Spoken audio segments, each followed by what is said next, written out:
स्वागत है आपका हमारे चैनल वीरेंद्र डिजिटल स्टूडियो।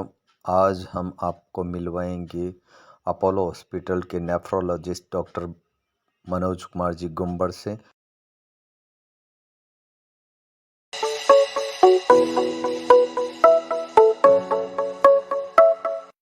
नमस्ते दोस्तों, मैं डॉक्टर मनोज गुंबर, नेफ्रोलॉजिस्ट एवं transplant physician, senior consultant, Apollo hospital, Ahmedabad. आज वर्ल्ड किडनी डे है और वर्ल्ड किडनी 2022 का थीम है किडनी हेल्थ फॉर ऑल और improve kidney health through kidney care education and awareness, यानी कि हम सब की किडनी स्वस्थ और सुरक्षित रहे और इसको पाने के लिए हमें एजुकेशन और अवेयरनेस प्रोग्राम्स करने चाहिए। मैं भी कुछ जानकारी आपको दूंगा जिससे कि आपकी और आपके परिवार वालों की किडनी स्वस्थ और सुरक्षित रहेगी। सबसे पहले जानते हैं कि ये किडनीज इतनी इंपॉर्टेंट क्यों है। आमतौर पर हम ये जानते हैं कि किडनी का काम होता है शरीर का कचरा निकालना और यूरिन बनाना, पर दोस्तों इसके अलावा भी किडनीज काफ़ी सारे काम करती है, जैसे कि हीमोग्लोबिन बनाना, हड्डियों को मजबूत रखना, पानी का नियंत्रण रखना और सोडियम, पोटेशियम, कैल्शियम, फास्फोरस का भी यह नियंत्रण रखती है। किडनी फेलियर दो प्रकार के होते हैं। एक होता है एक्यूट रीनल फेलियर, जो कि किसी इन्फेक्शन या पानी की कमी की वजह से हो जाता है। ये बिना डायलिसिस की मदद से या डायलिसिस की मदद से बिल्कुल ठीक हो जाता है। दूसरा प्रकार का किडनी फेलियर होता है क्रोनिक किडनी फेलियर, जो कि इरिवर्सिबल, मतलब कि एक बार हो जाए तो अंत में ये स्टेज 1 से लेके स्टेज 5 तक पहुंच के जाता है और स्टेज 5 पर ये या तो डायलिसिस मांगता है या किडनी ट्रांसप्लांट ही एकमात्र इसका उपाय रह जाता है। दोस्तों, पूरे विश्व में 10 में से 1 लोग किडनी के रोगों से पीड़ित है।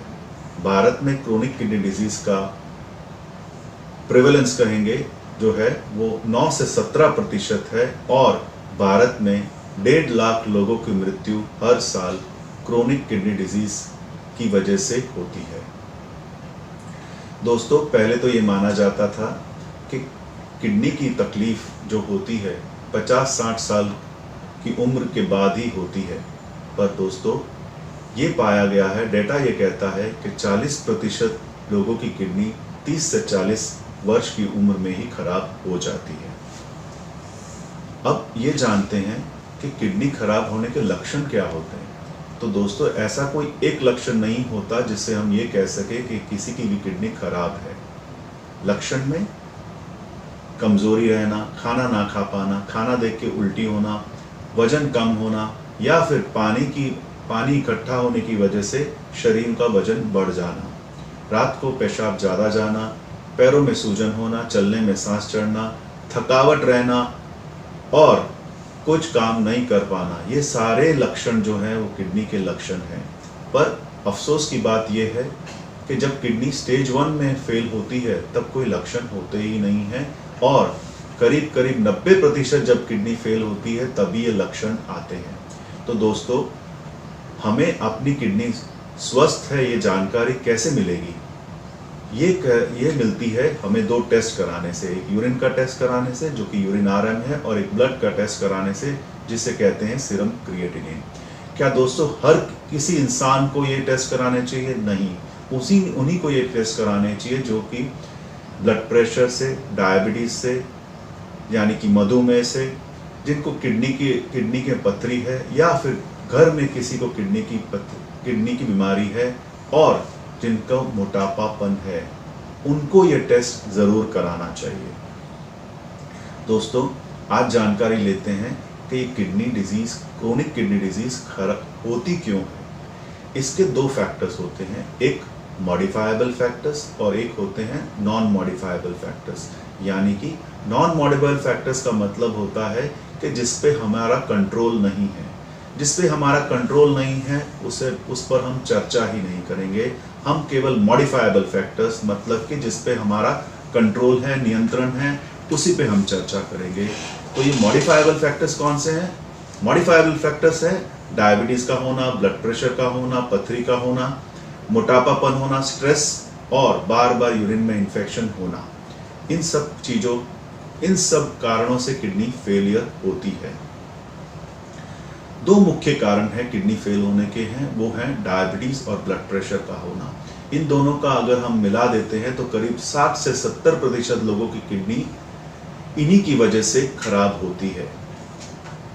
और ये दोनों एक माना जाता है कि ये दोनों एक विलन है किडनी फेलियर होने के, क्योंकि हर तीसरे डायबिटिक पेशेंट्स में से ये एक डायबिटिक पेशेंट जो है वो किडनी फेलियर का मरीज होता है, और हर 5 बीपी के मरीजों में से एक इंसान किडनी की बीमारियां का मरीज होता है।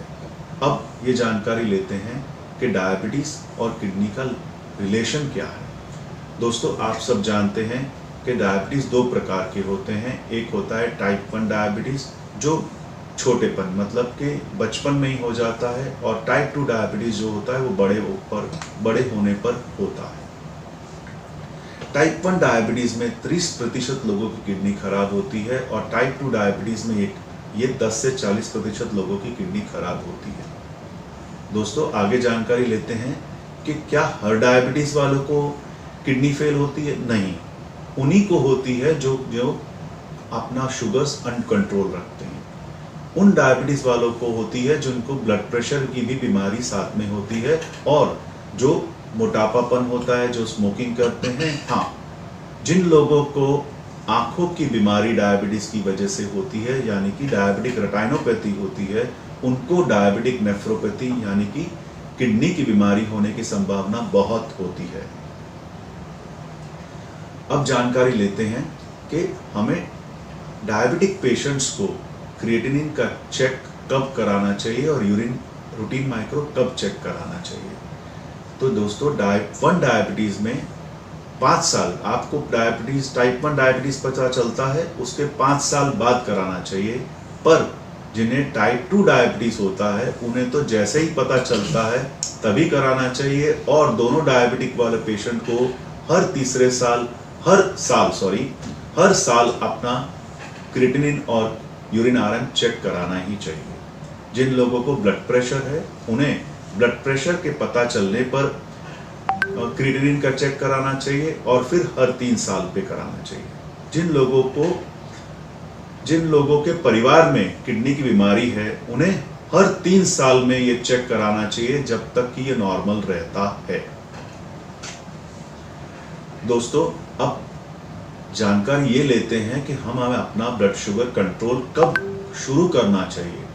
जैसे ही आपको पता चलता है कि आपको डायबिटीज हो गया है, वैसे ही इसे कंट्रोल करना शुरू कर दीजिए, क्योंकि पहले 10 सालों में आप अगर नियंत्रण में नहीं रखेंगे शुगर्स तो भी आपको कोई तकलीफ शायद ना हो, लेकिन 10 साल के बाद अगर तकलीफ शुरू होती है किडनी की और दूसरी प्रॉब्लम्स की, तो ये इरिवर्सिबल, यानी कि एक बार किडनी की प्रॉब्लम हो जाती है डायबिटीज की वजह से तो ये आगे बढ़ती ही है, इसे रोकने का कोई उपाय नहीं है।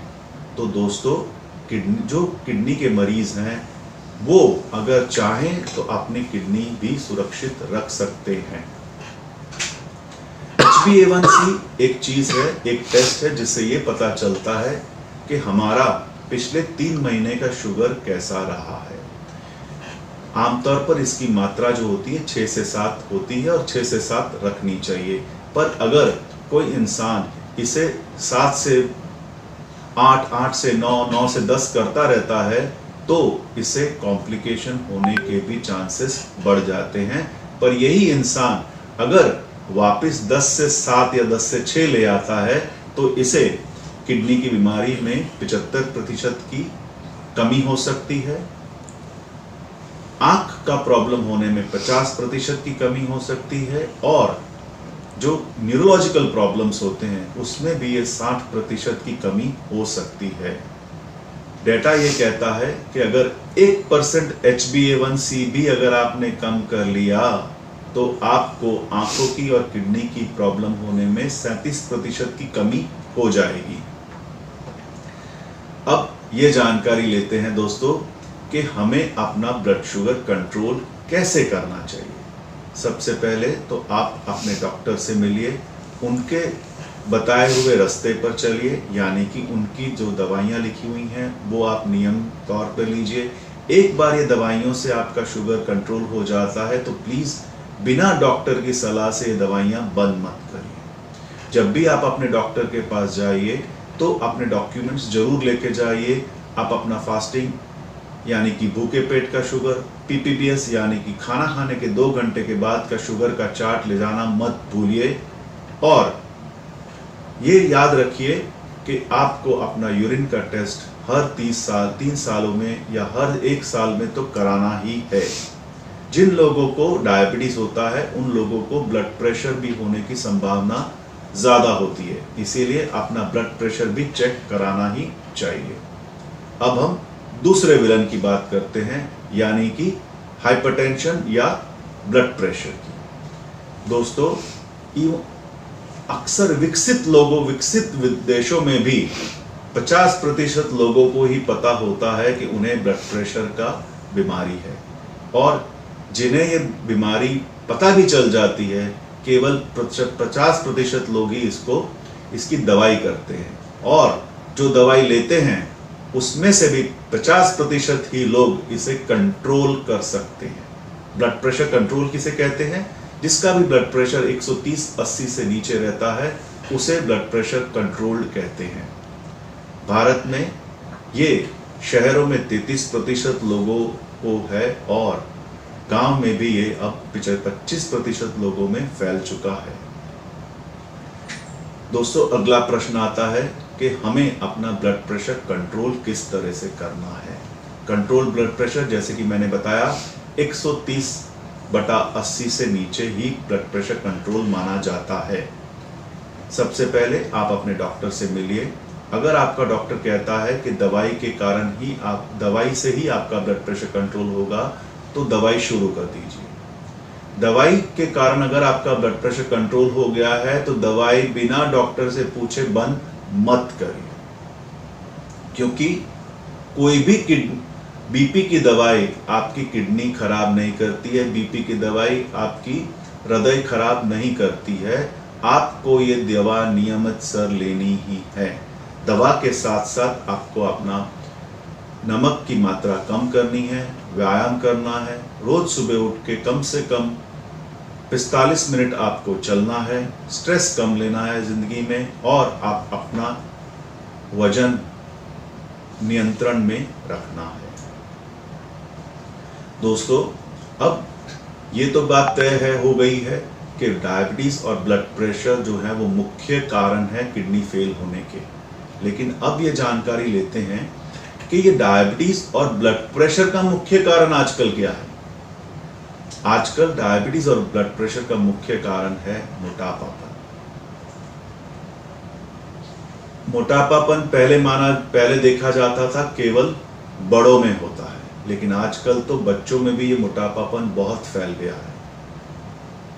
बच्चा जब 20 साल का होता है तब तक करीब 20% बच्चे तो ऑलरेडी मोटे हो चुके होते हैं। अब देखा यह जाता है कि इन बच्चों में मोटापा का कारण क्या है।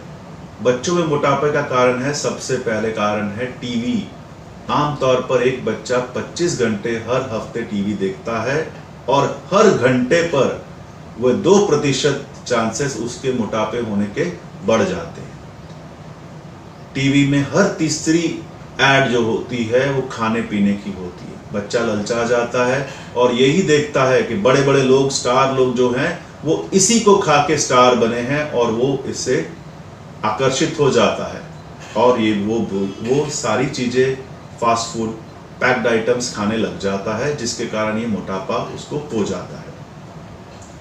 दूसरा मोटापे का कारण है माँ बाप का मोटा होना। अगर दोनों माँ बाप मोटे हैं तो 80% चांस है कि आपका बच्चा मोटा होगा। दोनों में से अगर एक मोटा है तो 40% चांस है कि आपका बच्चा मोटा होगा, और आप दोनों ही मोटे नहीं हैं तो केवल 20% चांस है कि आपका बच्चा मोटा होगा। अब मोटापापन का क्या प्रॉब्लम है? अगर बचपन मोटापा है तो बड़े होके भी आपको चांस है कि आप मोटे ही रहेंगे। सो अगर आपको मोटे नहीं होना है और अपने बच्चों को बड़े होकर मोटे होने नहीं देना है, तो उन्हें बचपन में ही मोटा ना होने दें। उन्हें खेल कूद में इंटरेस्ट दिलवाएं, उन्हें अच्छा खाना, घर का बना हुआ खाना खिलाएं। और हाँ, एक कारण मैं ज़रूर कहूँगा कि मोटापेपन का कुछ पेरेंट्स की वजह से भी बच्चे मोटे हो रहे हैं। ये भी बात उतनी ही सच है। क्यों? क्योंकि पहले क्या होता था, पहले पुरुष लोग जो थे वो काम पे जाते थे और घर का, किचन का काम महिलाएं करती थी, घर का बना हुआ बच्चा खाता था, मोटापा नहीं होता था। लेकिन आजकल महंगाई का दौर है, दोनों ही माँ बाप को काम करना पड़ता है, इसलिए अक्सर बच्चा खाना बाहर का खाता है। मैं ये नहीं कहता हूँ कि हम हमारी महिलाओं को बाहर काम करने नहीं भेजना है। हमें अपनी बहनों को, बहुओं को, बेटियों को बाहर जाके काम करना सिखा दिया है, कार चलाना सिखा दिया है। लेकिन प्रॉब्लम ये है कि हमने अपने बेटों को, भाइयों को किचन में काम करना नहीं सिखाया है। तो कहने का तात्पर्य ये है कि अगर आपको अपने बच्चे स्वस्थ रखने हैं तो दोनों को, जिस तरह आप दोनों बाहर काम करते हैं, आपको घर में भी दोनों जनों को ही काम करना है। अब ये मोटापापन करता क्या है? मोटापापन आपको डायबिटीज होने के 10 गुना चांस बढ़ा देता है। और आपका ब्लड प्रेशर, अगर आप डेटा देखते हैं तो 20% लोग 20 साल की उम्र में ही ब्लड प्रेशर हो जाता है। और अक्सर देखा जाता है 80 से 90% लोग, 80 से 90% बच्चे जो ब्लड प्रेशर के मरीज होते हैं वो मोटे होते हैं। ना केवल डायबिटीज और ब्लड प्रेशर, बहुत सारी बीमारियां मोटापेपन के कारण होती हैं। इन सब से बचा जा सकता है अगर हम अच्छी लाइफस्टाइल जिएं, हम खेल कूद में हम इंटरेस्ट रखें। अब फायदा होता है वजन कम करने का। हाँ दोस्तों, फायदा होता है।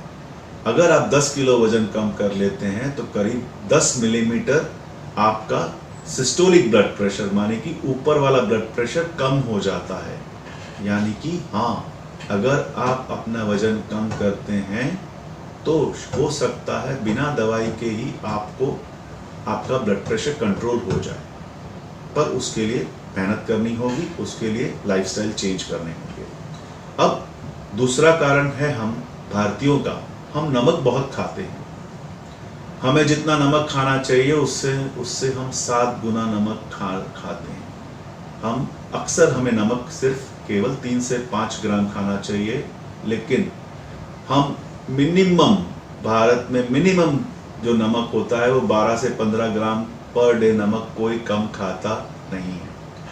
हम नमक खाते भी हैं और फिर ये कहते हैं कि नहीं, हम तो काला नमक इस्तेमाल करते हैं, हम गुलाबी नमक इस्तेमाल करते हैं, जो कि किडनी पे, ब्लड प्रेशर पे, हार्ट पे असर नहीं करता। नहीं दोस्तों, नमक नमक होता है, चाहे वो किसी रंग का भी हो, आपको उसे कम खाना है। कम खाने से ब्लड प्रेशर होने के चांसेस डेफिनेटली कम होते हैं। अगला कारण है किडनी फेलियर होने का, पथरी होना। कई लोगों को पथरी होती रहती है, निकलती रहती है और वो खुश होता है, यार मेरी पथरी तो निकल जाती है, मुझे कुछ नहीं होता। नहीं दोस्तों, आज नहीं तो कल आपकी पथरी आपकी किडनी खराब करेगी ही। आपकी निकली हुई पथरी आप उठा के फेंक देते हैं, ऐसा मत करिए। आप उसे जांच कराइए कि आपकी पथरी होने का कारण क्या है। आपके पथरी होने का कारण अगर पता चल जाए तो आप अपनी डाइट में वो कुछ चीजें बंद कर सकते हैं और आपकी पथरी होना बंद हो सकती है। अगली बार अगर आपकी पथरी निकले उसकी जांच कराइए। पथरी ना होने से आपकी किडनी बच जाएगी, आप सुरक्षित और स्वस्थ किडनी के साथ सारा जीवन जी पाएंगे। दोस्तों, अगला कारण है किडनी फेलियर होने का, यूरिन में इन्फेक्शन होने का। दोस्तों, कई महिलाओं को यूरिन में इन्फेक्शन होता रहता है, पुरुषों को इन्फेक्शन हुआ, हमने दवाई ली और फिर हम भूल जाते हैं। साल में 2-3 बार इन्फेक्शन होता है, 2-3 हम कोर्स एंटीबायोटिक के कर लेते हैं, पर हम कभी ये जानने की कोशिश नहीं करते हैं कि हमें यूरिन इन्फेक्शन क्यों हुआ है। दोस्तों, किसी भी इंसान को पूरी लाइफ में अगर 2 बार से ज्यादा यूरिन में इन्फेक्शन हो गया है तो आप अपने किडनी के डॉक्टर, यूरोलॉजिस्ट या नेफ्रोलॉजिस्ट से मिलिए और उससे कारण पूछिए कि मेरे को क्यों इन्फेक्शन हो रहा है, क्योंकि बार बार किडनी में अगर इन्फेक्शन होगा तो आपकी किडनी का फेल होना तय है। अगला कारण है दर्द की दवाई। ये भगवान ने शरीर बहुत अच्छा बनाया है दोस्तों। अगर हमें दर्द होती है तो किसी न किसी कारण है। हम क्या करते हैं, हम दवाई लेते हैं, दर्द को मिटा देते हैं टेम्परेरी, फिर दर्द होता है, फिर हम दवाई ले लेते हैं। दोस्तों, हर दवाई का साइड इफेक्ट होता है, दर्द की दवाई का भी साइड इफेक्ट होता है, वो किडनी पर असर करती है। इसीलिए अगली बार अगर आपको कहीं पे भी दर्द होता है तो आप अपने डॉक्टर से मिलिए, उसका कारण पूछिए। अगर आपको छाती में दर्द हुआ, आपने दर्द की दवाई ले ली, तो आपको अगर हो सकता है कि आपको हार्ट अटैक हो और आप अपनी दवाई ले रहे हैं दर्द की, आपका हार्ट अटैक आपकी हार्ट को डैमेज कर रहा है और आप दर्द बिठा रहे हैं दर्द की दवाई से। तो हमें ऐसा नहीं करना है। अगली बार दर्द हो किसी भी क्षेत्र में, आपके पूरे शरीर में कहीं पे भी दर्द हो, उसका कारण जानिए और दर्द की दवाई ना लें। दोस्तों, अब एक और कारण सामने आया है किडनी की बीमारियां और नॉन कम्युनिकेबल डिजीज होने का, वो है स्ट्रेस। हर दुनिया में हर इंसान एज कंपेयर टू आज से जो 25-30 साल पहले था, उसका स्ट्रेस लेवल बढ़ गया है। उसे स्ट्रेस हैंडल करने की क्षमता जो है वो कम हो गई है। क्यों? पहले हम रहते थे एक फैमिली, कंबाइंड फैमिली में रहते थे। स्ट्रेस का होना संभव होता था कि बहुत कम हो जाए, हमें बात करने का मौका मिलता था लोगों से। आजकल न्यूक्लियर फैमिलीज में स्ट्रेस का लेवल बढ़ गया है, तो हमें कुछ ना कुछ तो ऐसा करना पड़ेगा जिससे स्ट्रेस कम हो। स्ट्रेस कम करने का उपाय है व्यायाम करना। दोस्तों, मैं आपको ये कह सकता हूं कि सबसे बड़ा एंटी डिप्रेसेंट है वॉकिंग और एक्सरसाइज। तो जिंदगी में अगर आप डिप्रेस नहीं होंगे तो आपको स्ट्रेस भी कम होगा। तो दोस्तों, लाइफस्टाइल चेंज करने से ना केवल डायबिटीज, ब्लड प्रेशर, पर आप अपना स्ट्रेस लेवल भी कम कर सकते हैं। अगला कारण है कोल्ड ड्रिंक्स पीने का। ये भी माना जाता है कि जो लोग कोल्ड ड्रिंक का इस्तेमाल ज़्यादा करते हैं उनमें diabetes, blood pressure, even kidney की बीमारियां भी ज़्यादा होती हैं। तो दोस्तों, जहाँ तक हो सके एरिएटेड ड्रिंक्स ना पिएं, और जो कुदरती है यानी कि नारियल पानी है, नींबू पानी है, इससे आप पीजिए, ताकि आप अपनी किडनी, ना केवल किडनी, आप अपना हृदय भी सुरक्षित रख सकते हैं। दोस्तों, एक बात बड़ी इंपॉर्टेंट है कि हम अक्सर सारी जिंदगी भागते रहते हैं अपना बैंक बैलेंस बढ़ाने के लिए, और अक्सर हम कभी ना कभी तो अपना बैंक बैलेंस साल में एक बार चेक करते ही हैं, लेकिन हम अपना हेल्थ बैलेंस चेक नहीं करते हैं। यानी कि हम एनुअल हेल्थ चेकअप कभी कराते नहीं हैं। दोस्तों, लाइफ एक बैलेंस है, balance between wealth and health. जितना बैलेंस रखेंगे उतना ही अच्छा है, क्योंकि आप अपनी कमाई हुई दौलत को तब तक ही उसका सही इस्तेमाल, उसको एंजॉय कर सकेंगे जब तक आपको अपनी हेल्थ है। इसीलिए अगर आपको वेल्थ एंजॉय करनी है तो आपको अपनी हेल्थ अच्छी रखनी ही है, और bank balance versus health balance में आपको एक नियंत्रण रखना है, एक बैलेंस रखना है। और इस हेल्थ बैलेंस को क्या करना चाहिए? रेगुलर हेल्थ चेकअप करने चाहिए हमें, और हमें डायबिटीज, ब्लड प्रेशर को हमारे शरीर में एंट्री नहीं देनी चाहिए। दोस्तों, हम हमेशा एक चीज बीमारी से बहुत डरते हैं, हार्ट की बीमारी से। पर दोस्तों, ये हार्ट और किडनी में है ना बहुत गहरा संबंध है। किडनी अटैक मतलब कि हार्ट अटैक, यानी कि मेरे कहने का तात्पर्य है जिनको क्रोनिक किडनी डिजीज होता है उनको 4 गुना ज्यादा हार्ट अटैक होने की संभावना होती है। यानी कि जो भी चीज आपकी किडनी को प्रोटेक्ट कर रहा है वो ऑटोमेटिकली ही आपके हार्ट को भी प्रोटेक्ट कर रहा है। दोस्तों, अब मैं अंत में कुछ संदेश देना चाहूँगा। संदेश यही है कि किडनी की बीमारियां बढ़ रही हैं और अक्सर 90% तक जब तक किडनी खराब नहीं होती है हमें पता नहीं चलता है। इसीलिए हमें अपनी किडनी का चेकअप कराना चाहिए और हमें कुछ ऐसी चीज़ें करनी चाहिए जिससे ये किडनी की बीमारी ना हो, क्योंकि किडनी की बीमारी अगर एक बार हो जाती है तो उसे नियंत्रण आगे रोकना बहुत मुश्किल है। इसीलिए सबसे अच्छा उपाय यही है कि हम किडनी की बीमारी ना होने दें, और किडनी की बीमारी ना होने देने के लिए हमें डायबिटीज़ और ब्लड प्रेशर होने देना नहीं है। हमें पर्याप्त मात्रा में पानी पीना है, नमक का इस्तेमाल कम करना है, हमें व्यायाम और वॉकिंग नियमित करनी है और ज़िंदगी में स्ट्रेस कम लेना है।